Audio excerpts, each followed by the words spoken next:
Nações Unidas a decretar dia 9 de dezembro como Dia Internacional contra a Corrupção.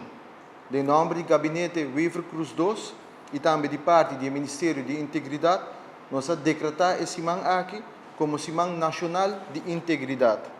Esse semana aqui nós estamos enfocar riba educar e também recordar a importância de identificação e prevenção de atos não íntegros.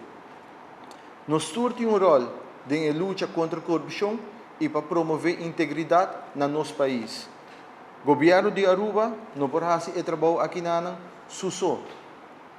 Nós como cidadãos, especialmente nós como servidores do povo, mas estar consciente de nosso dever e responsabilidade para prevenir, não ajudar, nem participar na ato que está cheat de sistema.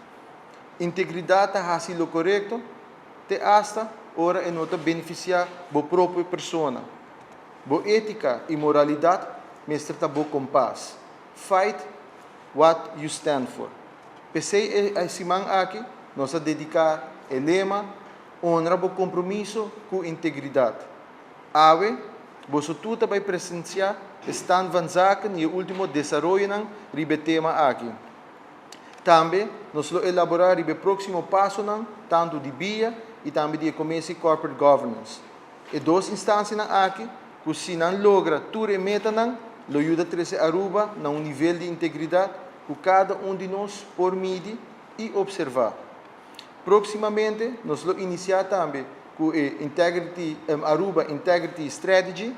Na januário, nós vamos começar com stakeholders meeting, com o Parlamento, com a Algemene Rekenkamer, com o Hof van Justitie e também os demais stakeholders.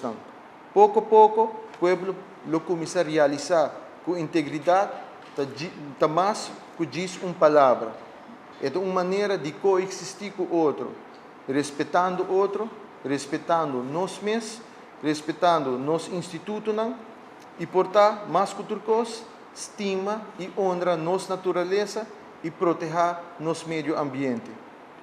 Que está a integridade e como, por beneficiar de um Aruba mais íntegro, tem mensagem que nós todos, mas trabalho com a casa ave. Mita deseja a vosso tour, iluminação e determinação de trajetória nos dilante. Danke.